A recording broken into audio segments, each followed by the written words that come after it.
don't want people to go through what I went through and have to learn from their mistakes. I've made those mistakes, so learn from me. The Massage and Physical Therapist Talk Show, brought to you by Massage Warehouse.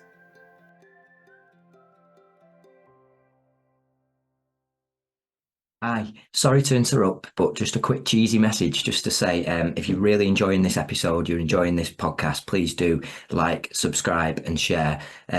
Subscribing to these podcasts really, really, really helps us as the Massage and Physical Therapist Talk Show book an amazing plethora of guests. If you subscribe, it means that we can plan ahead. We know who's listening. It means that we can attract the best guests and we can make the podcast the best it can possibly be. So thank you for enjoying and keep coming back and listening, and please do keep subscribing, keep sharing, and let's build this amazing community together. Enjoy the rest of the show. Welcome back to episode 16 of the Massage, Physical and Therapist Talk Show with me, your host, Chris Madden, and today's very, very, very special guest. We've got Jemma Sandell from Remedy Business Solutions. Jemma, how are you? Hiya, I'm good, thank you. How are you? Brilliant. Good. I'm awesome, thanks. And it's always funny when I introduce these guests because they always do multiple different things. So obviously I've introduced you as Remedy Business Solutions today, but I've also got you down as from Relax and Remedy. Is that your therapy business? Yes, yeah. So Remedy Business Solutions is my consulting and coaching business, and then Relax and Remedy is my hands-on treatment-based business. Brilliant. And where are you based? Where are you coming from right now? What part of the world? I'm in Dorset. Not so sunny Dorset today, actually. It was sunny earlier in the week, but yeah, it's very windy today. Not to make you jealous, but the last 3 days I'm going to go as far as to say it's been baking hot in Manchester. Yeah, it has been here, but today's just not so much. Well, this time of year I don't expect it, but we do often saying that get a warm September. But all the therapists listening are going to be praising this, but it's therapist towel outside hanging in the garden kind of weather. Isn't it? It is, and that's exactly what I've done this week. Done a bulk load of laundry. Get them towels on the line. Get that fresh air. Not clogging up your radiators or the maidens or the heated towel rails in the house. Savor these moments, guys and girls that are listening, because another week or two and that we're back to condensating our windows in our spare bedrooms. Trying to frantically dry all of our towels. So anyway, this isn't a towel talk podcast, although that would be a good subject for one of them, probably. The real daily struggles of a massage therapist. But so Jemma, you're a massage therapist first and foremost. Yes. Would you say? Yeah, massage therapist. Yeah, that's the thing I've probably done, that I have done the longest. Massage therapist and skin specialist. So that's my two kind of areas, my favourite things and my areas of expertise, and that's all I offer now to my clients. So when you first start, we'll rewind. We'll get to know you a little bit. Let everyone because I'm sure everyone's sick to death hearing about me and who I am now. So when did it all start? What did it start with? What made you want to start in this field? I have no idea what made me want to start in this field, but it's what I wanted to do since I was at school, and that was kind of what I chose my GCSE options sort of geared towards. And I was going to go to college, go and do the whole hair, beauty, everything. Like literally, I think I'd ticked off a list of courses that was going to take me about 4 years to get through, and covered everything. And then I got offered an apprenticeship doing hairdressing. So I was like, oh, bonus, I can work and earn at the same time. That's even better. I hated it. I did it for a year, realised it wasn't for me. And so I went off and did something completely different. I went to college and did engineering for a year, just completely change of subject. What, engineering, as a trade, kind of like? Yeah, so manufacturing engineering. The course that I actually wanted to do didn't run, but that was my only other kind of interest. I was like, well, if this was what I'd always set out to do, and if I didn't like it, what else do I do? And I was brought up around motorbikes, and my dad's always had motorbikes and bike shops, so I had to learn to take care of my own bikes growing up. So it was kind of like, well, that's the only other thing I know, so let's do that. Well, there's a kind of link there, though, isn't there, with that sort of stuff? Because although a motorbike's an inanimate object, it's still the parts have to be all in the right place. Things have to flow correctly, you know. Yeah, and it's that hands-on kind of learning, like to sit in a classroom and be exam-based or theory-based, you know, written work just would bore me to death, I think. But it's that, yeah, you're actually the practical side of it, you're doing stuff. And it's a different way of learning, isn't it? And when you do stuff, you take it in more than what I do anyway, than sitting and reading it in a book. Yeah, definitely. So yeah, and then that didn't go anywhere. And then I ended up working in local government for quite a few years. And I decided I'd always wanted to train as a nail technician. That was one thing that I was really passionate about, that I really wanted to train as a nail technician and be able to do nails properly. And I thought it's the sort of thing I can do, you know, when I've had kids, just kind of around them and stuff like that. So that's what I did. I went and trained as a nail technician, and I started looking for somewhere to rent, just kind of maybe weekends, like a couple of days a week, because I was still working full time. And everyone at work was like, oh, you're not going to leave to go and be a nail technician, are you? I was like, no, it's just like a sideline job. And 6 months after qualifying as a nail technician, I left to go and open a massive salon and recruit staff, and did that for 8 years. Wow. I mean, that's quite a big jump, isn't it? Change. Yeah. To go from the side hustle to just opening some big place with staff straight away. Which to me shows that you things by halves. Well, it's great. I mean, it shows that obviously you're quite business minded, you know, because obviously it could take some people dream of doing that kind of thing, but never quite take the jump, because it is a bit of a, you know, it's scary, isn't it? When you're not just managing yourself, you're managing other people as well. And you've obviously having the salon and the rent to pay, you've got to guarantee, you've got exact, you know. I don't worry too much because I work from a canal boat, and it's my boat and I own it. So my fixed costs are the, you know, it doesn't matter to me, I guess, if I've not filled a day. You know, I quite enjoy having the time off, to be honest, because it doesn't make much difference to the rent. It's not like you know, it's do or die. Do you know what I mean? But having a high street salon, especially, well, I know this was I don't know how long ago that was, but I think that was now probably more than ever. Yeah, being young and naive was definitely on my side. I was only 23, 24 when I opened my salon. But I was working in project management at the time. So to me, it was another project. Yeah. So that's how I kind of laid it out. So even from the process of going to the bank and applying for a business loan, writing a business plan, all that kind of stuff, which was all things I'd never done before. And I remember I had the final meeting at the bank where they'd approved the loan and said, like, oh, you'll have the money in the bank in like whatever, 7 days or whatever it was. And ringing my husband on the bus home going, how far away do you reckon we can get? I've got the money. And he was like, what do you mean? I was like, do I do the salon or do we run away with the money? I've got the money. He's thinking you just robbed a bank or something. But yeah, no, I did open the salon. So did the salon start? So did that start with you just doing nails? So was this before you'd even been doing massage therapy and stuff? So when I said I don't do things by halves, so I was just a nail technician at the time, and then went on to do spray tanning a couple of months after opening, and then I enrolled in college whilst I'd opened the salon to go and do my massage training. So I was also doing that whilst trying to run a business and set up all sorts of crazy stuff that's involved. Take on staff for the first time in my life. Yep. You're also training probably and doing all your anatomy and physiology in the evenings and trying to navigate all that all at once. Yeah.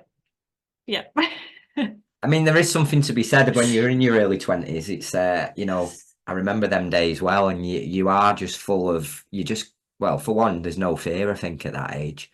Yeah, exactly. And you've and I didn't have kids then, so there was kind of no one else, to be responsible for. Yeah, and you have more time when you've not got kids, obviously that need attending to every, as soon as, whenever they're there, basically, whenever they're not in school, nursery or what. So, yeah, I think when you're younger as well, you're allowed to make mistakes, aren't you? And you've kind of got that time to try stuff. And if it fails, then it's just a bit of a shrug of the shoulders and you can kind of try something else, can't you? So it is the best time to, I mean, I guess there's probably a lot of people listening to this that are kind of past that stage now.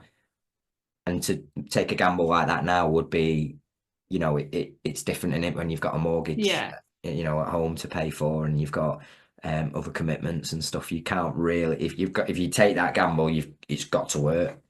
Yeah, no, exactly. And I've done both, because then we were living in London, moved from there, moved to Dorset. So I had to start again. And then I was in my 30s. And obviously I had kids then. And like I say, you've got more to kind of lose. You've not got as much time.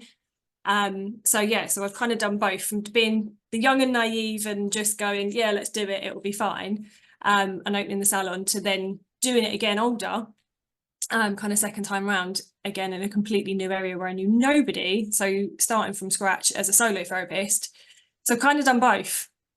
So what happened? So we've kind of fast forwarded. We've probably skipped quite a big chunk there. So obviously you've done your massage, you've set up, you've got your salon, you've left your job. You're a nail technician. Yeah.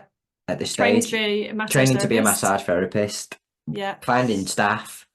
Yep. So I had team staff. It was lucky. I was only down the road from the college, so I could literally finish work and walk down to the college, which also meant I had lots of work placements as well. So for like beauty, which was great. So every day we had different trainees in, and most of the trainees over the 8 years I had my salon, I ended up employing in one way or another.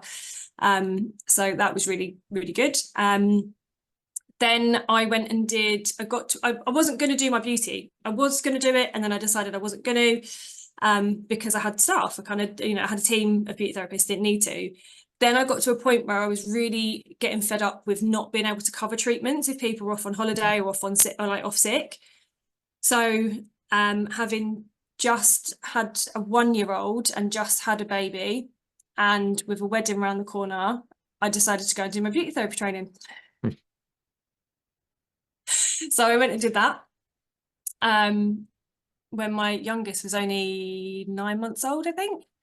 So so I went and did my beauty therapy training. I said there was 2 things I wasn't going to do, and that was feet and fannies. I wasn't going to do intimate waxing or any bikini waxing, and I wasn't going to do pedicures. And then once I did my training, I went, oh, it's not that bad, and did it, and then went on to do my intimate waxing training as well. Doesn't feet come into it anyway with nail? Because obviously people don't. Well, I don't know. I don't get my nails painted. I only really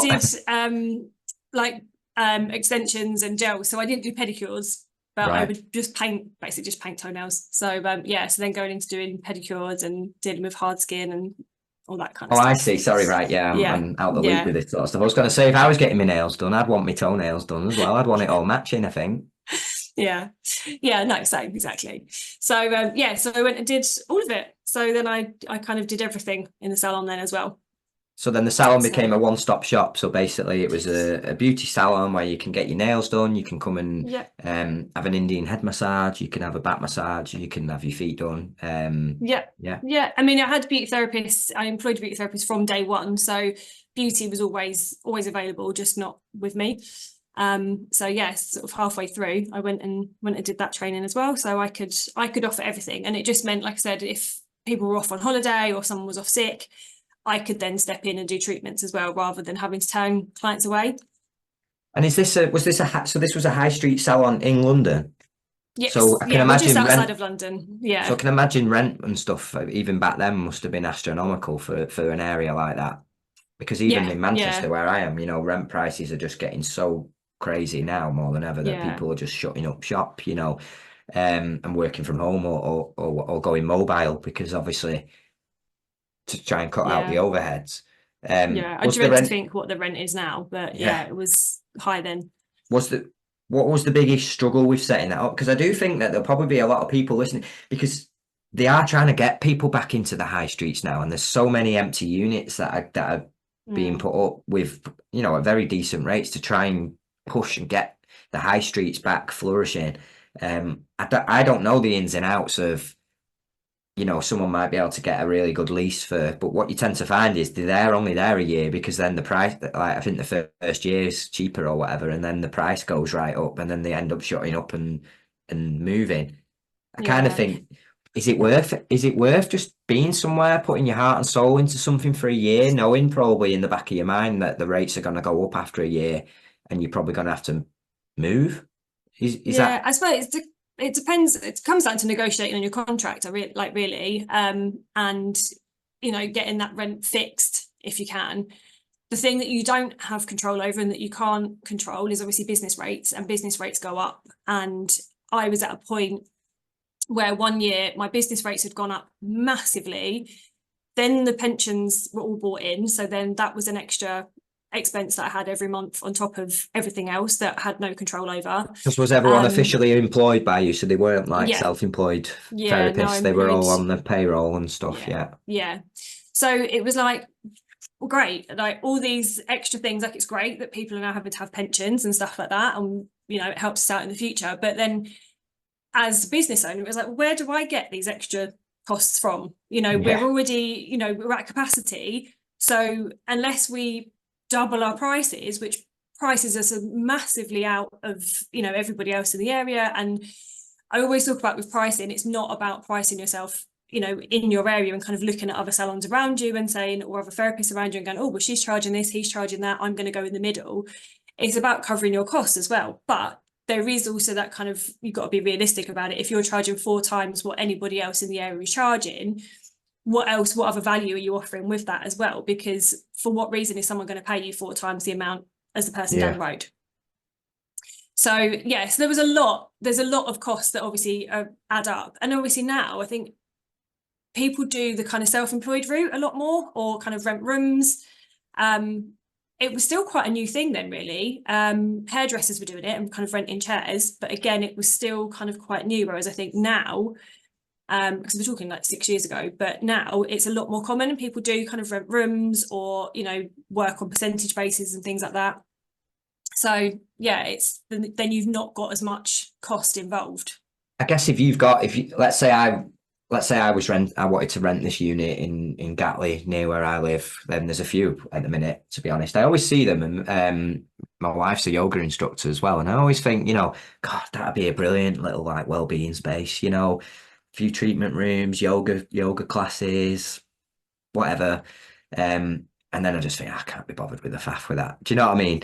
But if let's say your rent's X amount, 800 quid a month, whatever it is, probably a lot more than that, but still, if you can rent a room in there out to another therapist for a couple of £100 a month, then that's taking the pressure off you, isn't it? Then, if you've got a fairly large space with 3 rooms and you can rent 2 of them out just to different people, you're getting half of your rent paid, aren't you? And they're getting a high street, they're getting to work from what you'd like to think a nice professional looking place on the high street somewhere in a busy location, which would get them a bit of footfall. Someone might come in for the nails and then want to go in with them and use their room. So I guess that's the pros of, if you don't want to set your own place up, you can to just hire a space off someone else. And it's a conversation I see on a lot of like Facebook groups and stuff as well, when people sort of go, oh, I'm looking at renting a room in this area, but it's this much money, is this expensive? And quite often you see people go, well, you could rent a salon for that. It's like, yeah, but maybe you could, that would be the rent of the salon. But if you're renting a room, usually that's your rent, that's your rates, that's your gas, electric, your water, that's everything included. You're looking at taking on a salon and running that yourself. You've got the rent of the salon plus your business rates that, like I say, will go up every year and you have no control over that. Your gas, electric, and obviously we know with utilities at the moment and over the last couple of years how much they've gone up. So people look at going, you know, oh, it's going to cost me that much to rent a room, but that's everything all in. So you kind of need to look at the bigger picture of it. Plus, like you said, if you are renting in an established salon or business, they've got that footfall, they've got that marketing, they're known, so those clients are going to come in and then come to you as well. So you've kind of got that added bit of like free advertising and promotion. So it's looking at the bigger picture. And obviously you'd have to vet, you wouldn't want any old therapist just coming in and renting it from you. You'd want to make, because it's your business ultimately, even though it's a separate thing, and they'd just be hiring that room from you. If there was ever any issues, it would come back to your business, that's the high street business that they've walked in through the front door. I mean, even where I am, I just have a treatment room, but I started doing that this year, was renting my room out the days that I'm not here. But exactly that, like if I'm handing my clients over to someone, I want to know that they can do what they say they can do and that they're going to look after my clients in the same way that I would. So yeah, even though she was self-employed and just renting the room from me, I still interviewed her as if I was employing her and kind of gave her a trade test, because yeah, I want to know that they're going to, you know, my clients are going to be all right and that she's not going to do anything detrimental that's going to, like you say, come back to me. Because imagine someone got injured. Yeah. They'd be straight on Google onto your thing, wouldn't they? Because that's where they've come. That's the door they've stepped through. And then you'd be getting all these bad reviews, and you were on holiday at the time. It had nothing to do with you. You know what I mean? I see a lot of therapists all the time on the Facebook groups and stuff saying, you know, they've just qualified, they've just got this room. The first couple of weeks was amazing. Things were dead busy. It's all going great. And then there's just been a dip. And then they're panicking. Is this for me? Can I do this? I'm so disheartened. You know, I thought this was going to be something that was brilliant. And then now no one's booking in. It is so hard, isn't it, to guarantee that longevity of, you know, because people just come and go, don't they? Yeah. And I think, I mean, a lot of it is down to marketing. Obviously we've got social media, which is great. But everyone kind of puts all their eggs in one basket and uses social media a lot of the time as their only form of marketing. And I know when I speak to clients from like the consultancy side of things, and I say, what's your marketing? Oh, well, I post on social media. 9 times out of 10, there's no plan. There's no kind of aim or structure to what they're posting on social media. It might even be, oh, I haven't posted for a week. What can I put out today? Oh, that's a nice picture. Or I've just taken that off of Canva and I'll post that.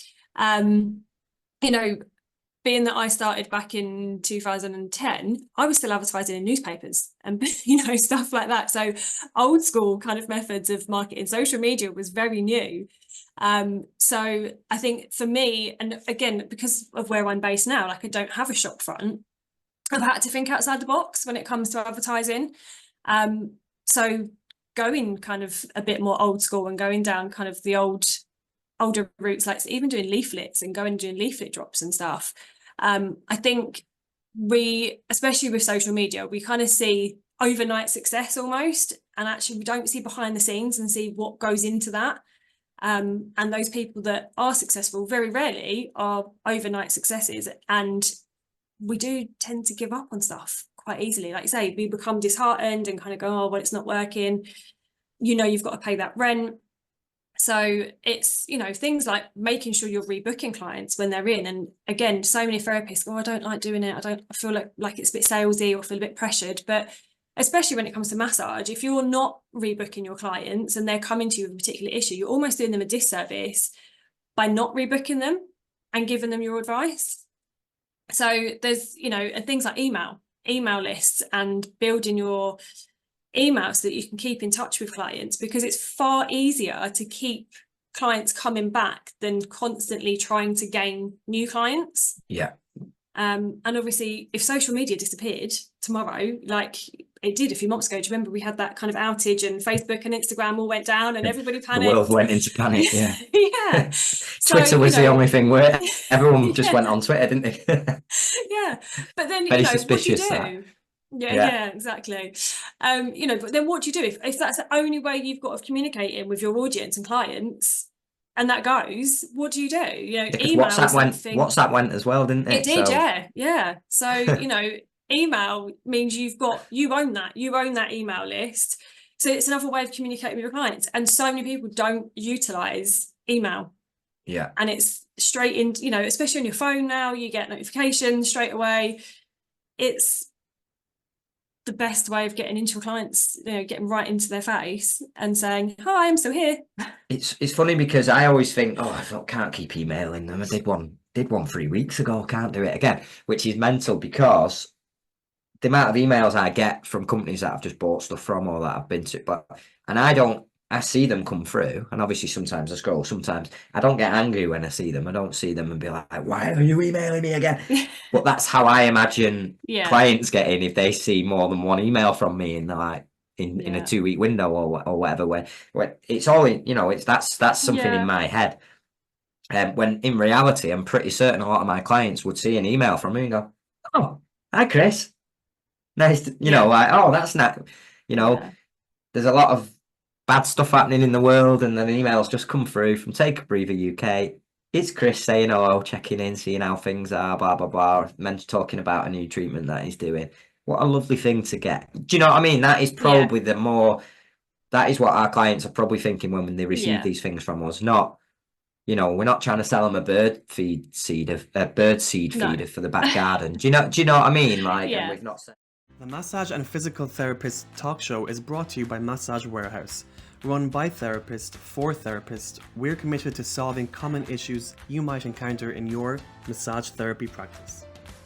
Here at Massage Warehouse, we understand how important your massage table is to you and how much you try to keep your table protected. However, accidents can happen. The last thing any therapist wants to see is an unsightly tear, rip, or mark on their table. Not only do these marks look bad, there is a chance that they will grow and cause even more damage to your table. Many therapists think they'll have to replace their entire table. However, we have a solution. Introducing our massage table adhesive repair patches, the simple way to fix tears and prevent further damage to your table. To use the patch, first clean around the area of the tear for any dust or dirt using a dry cloth. Next, peel off the back of the patch.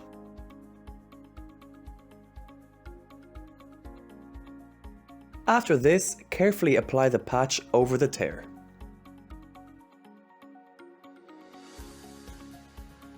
Finally, smooth around the edges of the repair patch for a perfect application. And your table should be repaired and good to go. Our patches come in 3 different colours: black, navy and cream. We have different size repair patches available, and should you have a uniquely shaped tear on your upholstery, we can create a custom size repair patch for you. Check out our website massagewarehouse.co.uk to see the full range. Now back to the show. So, just going back to that question of seeing a lot of people saying, like, "I've just qualified, I've just set this up, I'm really disheartened, I thought I had 5 days a week work of work." Whenever I see those comments, what I always think is that, fair play if you're brave enough to just jump straight into that. You've just qualified and you're making it your full-time job straight away, and you've got 5 free days a week that you need to fill. But I'm pretty certain a lot of therapists, and me included, and you, started doing stuff on the side whilst doing another job, because that is kind of until you've built up enough where you thought, "I could do this properly now." Do you know what I mean? Yeah. Some people don't have the time anymore to do that, or they might be in a job that's toxic and they need to get out of it. Yeah. But it is kind of putting all your eggs in one basket, I suppose, because in this line of work, especially the therapy side of it, the massage therapy, the working with your clients. Like, I'm a reflexologist as well, so I kind of get to know a lot about my clients and their health, and I kind of work with them with that. And it's a long-term thing more than just coming for a quick one session, quick fix kind of thing. It's took time to build. Now, I used to work at a recording studio. I'm a musician and I still am, but my day job was in the studio working with bands, and then my evenings were spent doing treatments. It was only when I got to a point where I had enough clients and I was busy that I started doing 2 days a week, like actual full days, and then just gradually build. So I would say to anyone that's disheartened, thinking, "I've just set this up, I've just done my training, I had a busy first week because I did loads of special offers, but then now it's dead quiet." These things honestly take time to build, don't they? Because Yeah. it takes time for people to get to know you as a massage therapist or as a nail technician, whatever it is you know, whatever field you are in. It takes time for people to realize that you're good for a start. Yeah, exactly. They have And to that's keep what, coming back, yeah, and that's don't what they? sets you apart, you know. And again, like when you look at people's social media and they go, oh, I'm doing social media, I'm putting loads of pictures out or loads of content out. A lot of the time it's like a before and after picture, or it's just a picture of something pretty, or, you know, and it's like, but why should they come to you? What is it about you, or what is it you're offering that makes you different from so and so down the road? You know, what's going to get people coming into you? So trying to think of like, what is that point of difference? What is that extra value you're offering your clients as well? What makes you stand out? And as much as people hate doing it, but videos, talking on social media, putting yourself out there so that people get to kind of, hate this thing, but it's so true. The whole know, like, and trust thing, like that's what gets people coming in. Like one of the things I set myself a target for this year was to actually get out to networking events, and like doing wellness events, local kind of markets, stuff like that. All stuff that I used to do pre-COVID, but hadn't kind of got back to doing. And again, it's putting yourself out there, and it opens up those conversations, even if you're doing just kind of like mini treatments or whatever you're doing, or even, you know, just talking to people. It makes that, you know, they get to know you, and through that, then you start to bring in clients. And because they've already met you, or because they've already had like a mini treatment, they're more likely to then just straight away book in with you than someone who's just found you on Google and hasn't seen you before. And if they find you on Google or through social media, they're going to follow you for a little bit and kind of get to know you and build that relationship with you before they then book in. So if you can get out and actually talk to people about what you do, it kind of starts breaking down that barrier a little bit and gets people coming in. And then they tell their friends and recommend you, and then that's where it's all at, isn't it? It's, oh, you need to go and see such and such, like she's amazing, or you need to go and see this guy. He's, you know, he's an absolute massage wizard. Do you know what I mean? Like, and people just big you up, and then people go, all right, okay, I better book in then. But it does take time, but before you know it, it builds. So I guess people need to find, and this is probably where you can help, is what to be doing in them quiet moments to help it build. So from your journey, you've had this salon, you've had this staff. What happened from then on? So to where you are now? So I moved to Dorset, had a salon manager in place, and things went down very quickly. So you moved to Dorset. So the plan was to keep the salon in the salon. on the outskirts of London or wherever it was. I had tried to sell the business, and I had a couple of sales that fell through. And then I had a manager in place, and the plan was for her to kind of eventually buy me out. And take it over. So, but yeah, that didn't quite go to plan. And within 6 months, less than 6 months of me stepping out of the business, and bearing in mind, I stepped out of the business completely even before I moved. So I was still in the area, still around, handed it over, and it all ran absolutely fine until I was no longer around. And then everything just kind of was like, oh, hold on, why have our rebooking rates really gone down? And where is the retail going down? So I actually ended up having to close the business, and it all went, like I say, just really downhill very quickly. And I ended up actually going through bankruptcy to get out of my lease because my landlord wasn't very nice.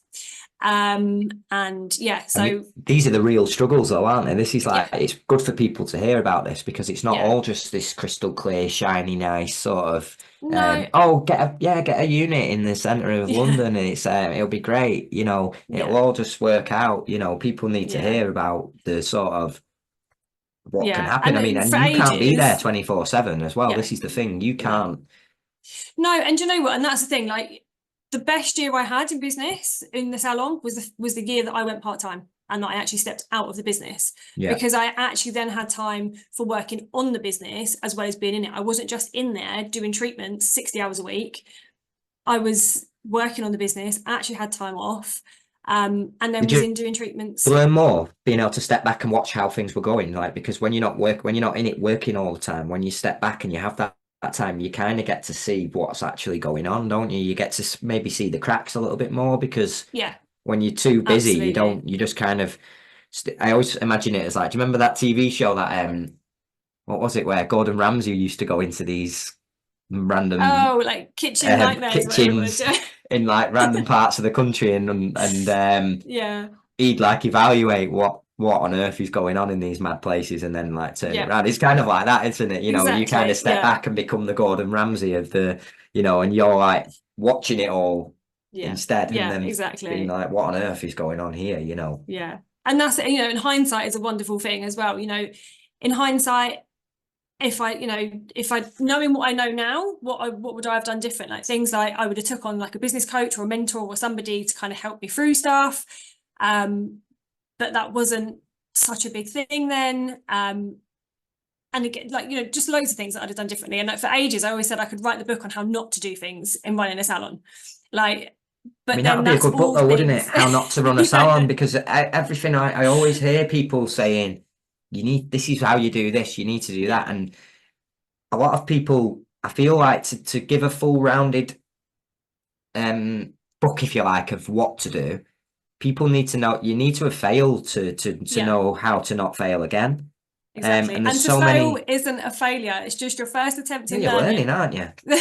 You know, at the end of the day, I mean, Exactly. you know, you've got to get things wrong to figure out how to get them right. And Yeah. so, as bad as And this moment in your life, I'm sure was absolutely heartbreaking and probably very, very stressful, and probably thinking that the world was about to engulf you, and you know, but I'm hopefully, I'm sure you're at a point now where you probably look back at it and think, oh well, I learned a lot from that. yeah, absolutely. And that's it. And it was kind of, I had to almost unlearn a lot of things as well. And that was my first step into taking on a business mentor as well. So when I launched my current business, and started again as a solo therapist, I noticed I was doing the same kind of things and going, well, when I had the salon, I did this, and this is how I used to do it. And it was like, yeah, but Gemma, look at where that ended up. You know, I can't keep doing things the same way because I'm just going to get the same results.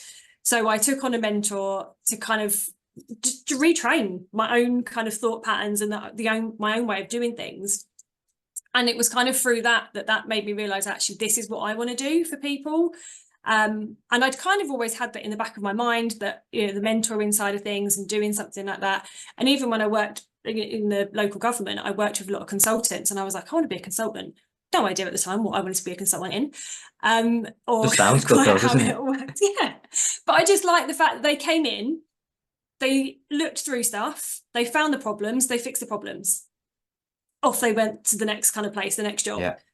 And that's what I'm doing for people. And, you know, I don't want people to go through what I went through and have to learn from their mistakes. You know, I've made those mistakes, so learn from me. You know, take that rather than going through it yourself. Let me do all the bad stuff first. It's kind of like having an older brother, isn't it? Where like Yeah. they do all the bad stuff first, so that they've done it then, and then you either know Yeah. not to do it, or it softens the blow if you do it. It makes your mum not shout at you as much because your older brother already did it.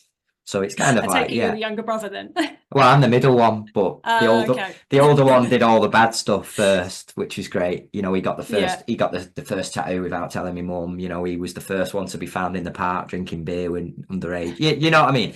So by the time it got to me and I was that age, it was kind of like, oh, well, your brother's already done it and he's lived to tell the tale. But anyway, Yeah. less about that. So these kind of people that I'm talking about that are maybe a bit worried, they've just set up their business, they kind of need a bit of guidance, they need some help, they want, you know, they can come to you. Is this what you do? Yes. Yeah. So So how would it work? Let's pretend I need help. I probably do, to be So honest. we all need help, though. That's the I'm thing. We not can always pretending here. learn from each other. So I do like a free 30-minute phone call. So before the phone call, there's like a questionnaire for you to fill in that kind of outlines, you know, what do you feel like it is that you're struggling with? What do you want to change? What do you want to achieve? And then we'd kind of go through that in the phone call. Then from there, I either do one-to-one work, so you can sign up and work on a one-to-one basis with me for sort of 6 or 12 months. And that's a combination of like coaching, mentoring, kind of consultancy, would look at everything across the business. Two big things that I kind of go through with people is planning, and also, you know, what is the vision for your business? Because a lot of the time people come into it because they've either, like I said, it's a complete career change and they've gone, right, I'm doing this because I think I'm going to enjoy it, or people have kind of fallen into it. They've been employed and then they've gone self-employed because they think it's going to be easier or it's going to be more flexible. But there's never really a plan. There's never really a vision of kind of what you're doing with that. So you almost will kind of become, some people become like accidental business owners. They're therapists or, you know, doing what they're doing, but they're not so clued up on the business side. So going through that and kind of working out what your vision is, what it is that you want to be, why clients will come to you, that kind of thing. And the vision for the future, like, you know, where do you see yourself in a year's time or 5 years' time? Are you kind of renting a room on an ad hoc basis, but actually you'd like your own premises? Is that you want a high street location? Do you want a cabin in the back garden or a canal boat? You know, who knows? It's working that kind of stuff out. So then we can kind of go, right, so how do we get there? And then filling in the blanks, but also knowing your numbers. And it's not just pricing, and I think, again, hindsight, that was one of my biggest things with my salon, was not really knowing my numbers. As much as I had performance indicators, as much as my staff had targets, we had salon targets, I wouldn't have said that they were 100%. And if I needed to know a number, I would either have to ring my accountant or pull up a spreadsheet. I couldn't tell you a number off the top of my head. Right. Whereas that was a big shift for me. And again, because like we were saying before, it's all, you know, great being young and naive and everything else, but when you are that bit older and you've got responsibilities, you've got mortgages to pay, you've got kids to feed, you can't be losing out on that money. You know, you need to be earning that amount of money every month. So it's, you know, working out how much money do you need to survive, so to cover the basics, and then how much money do you need on top of that to actually be able to live. So to be able to go on the holidays, take the kids out, have nice things, go get your nails done, whatever it is that you want to do, save up for a house deposit, adding that on, and then kind of breaking it down and working out, you know, how many clients does that mean that you need to be doing a week? How many clients does that mean a month? And actually working out your costs as well, like per treatment, because again, so many people don't do it. And like I said before, they just look at everyone around them and kind of go, oh, well, they're charging that, I'll kind of go somewhere in the middle. But you don't know what their costs are. You know, they might have no overheads at all. Whereas if you've got someone that's mobile, and I see this so often, people that are mobile that charge next to nothing for their treatments because they go, well, I don't have overheads. Well, you do, because you still got to pay for your fuel, the wear and tear on your vehicle, your insurance and everything else, and your time. Because and the amount of time just getting there. Do you know? Exactly. The time that you're wasting in between traveling. So all that needs to be kind of factored in. The time that you're sitting in the laundrette doing your washing, if that's what you need to be doing, you know, all that kind of stuff. And it's about pricing more for you, for your skill set, for your kind of level of training, for what you're offering.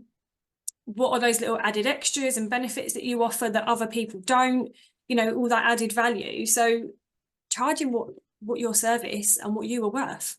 Yeah. So I think having accountability as well is great. So obviously if you're asking someone all these questions, they're kind of almost accountable to you. So when they come back to their meet up with you the following week or whatever the plan is, they're almost like, oh, they've got someone to be exactly. You know. And that's a huge thing. That was one of the things, that was something I really kind of struggled with having had a team and being able to kind of bounce ideas around, have conversations around, you know, what offers do you think we should be doing for this, or how should we do this?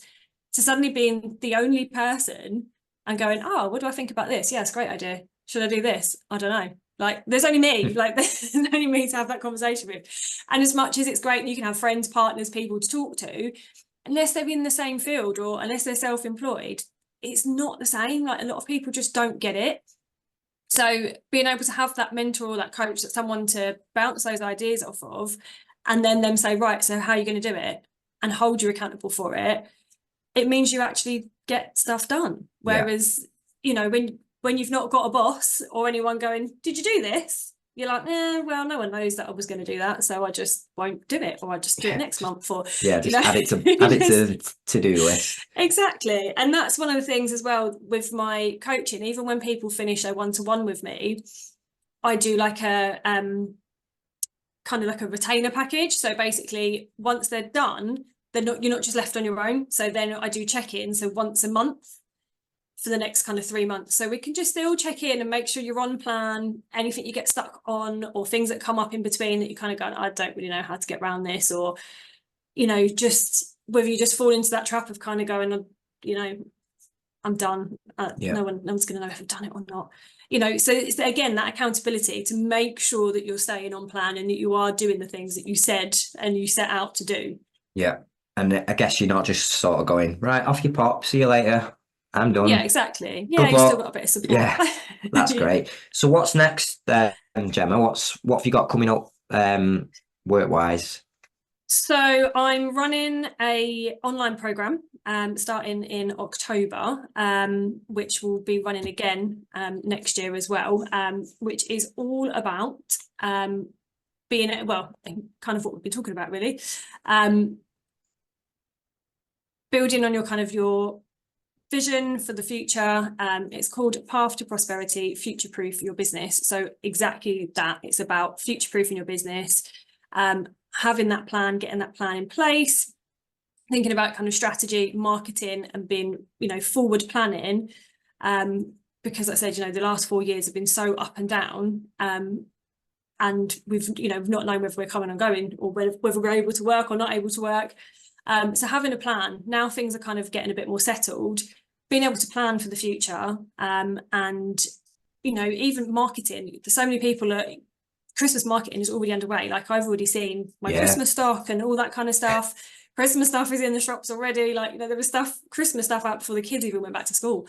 And there'll be loads of people probably listening to this, probably like even mid-November going, yeah, I still have a plan for Christmas yet. Like, you know, so getting that kind of stuff underway, starting to put plans in place for, you know, 2025 even, and forward planning, because the more you can plan ahead and the more kind of a active approach you can take to things rather than constantly being reactive to stuff, again, just puts your business ahead. It makes life easier. And, you know, we always want things to be easier. We're all, you know, trying to juggle work, family, everything else, you know, life. So anything that we can do to make life easier is always a bonus. Well, and just future-proofing your business is a no-brainer. So obviously the October thing's already running. So can people get on your socials and like, do you put little snippets of stuff on there? Like, is that a cool place for people to, in the meantime, to sort of get some little bits of insight and absolutely, motivation from you? Yeah, they can sign up to my emails as well, email marketing through the website. And I've got like a couple of like freebie like downloads and stuff. I've got like a solo therapist checklist on there as well to like make sure there's things that you are doing within your business, which again is the ideal kind of thing when you've got those little bits of time, bit of white space, the kind of thing to go through and, you know, just checking that your phone number and your website are correct and, you know, obvious on your website and of things you may miss without realizing. Yeah, exactly. You know, when you're looking, when you know that it should be there and you know where it is, it's easy to find. But for someone who's coming across you for the first time, and even having your location, that's something that absolutely drives me insane, is especially on Instagram or Facebook, you look for where someone is and there's no indication as to where in the country or even the world sometimes someone's located. And I get it if you're a home-based therapist or if you're mobile, you don't want an address on there. But something that at least says the area that you're in, like Manchester, London, or you know, something a bit more specific. So what is your socials, Gemma? So what's Remedy Business Solutions, and it's the same on both Facebook and Instagram, and the website is remedybusinesssolutions.co.uk. And I guess your next course that you're running, will be starting in January, is a great time for people to, if they, you know, I always find January, obviously New Year's resolutions, it's the start of a new year. Everyone's motivated. Everyone's like, right, I'm really going to have a good go this year. So that'll be a brilliant time to book on something like this with you, to really get a kick up the bum, basically, to get things going for 2025. Yeah, and just start planning the year ahead. And just being accountable as well. I think that's something for the new year, which would benefit all of us. So anyone listening to this, get on Gemma's socials, have a look at it, see if it's something you might be able to look to do in January, definitely. And in the meantime, you can book yourself a half an hour one-to-one with Gemma, and take it from there. Is that right? Yeah, brilliant. Yeah, perfect. Gemma, it's been lovely chatting to you. As always, I've learned a lot. And I'm gonna I'm going to take that into my day and think about what I need to do. So thank you for motivating me to future-proof my business. So Jemma, it's been awesome. Anyone Thank listening, you. I would say like and subscribe. By subscribing to these podcasts, it helps us get amazing guests like Jemma on. It helps the reach. It helps us just sort of build this community together. So do like and subscribe. Leave us some comments. If you've got any questions for Jemma, put them on the YouTube comments. Put them on social media. We will get them to Jemma. If you've got any questions for me, yeah. Same goes. Okay, brilliant. Thanks for Right, having me. it's been an absolute pleasure, Jemma. Have a lovely day, And you. yeah, enjoy drying those towels on that last bit of sunshine. Thanks. The Massage and Physical Therapist Talk Show. We discuss the talking points that matter to you, the therapist. A lot of work goes into creating the talk shows, and we'd be very grateful if you can choose Massage Warehouse when shopping for massage supplies so we can continue to create these amazing podcasts. Massage Warehouse is your one-stop shop for massage supplies and does great work supporting our wonderful community. Until next time,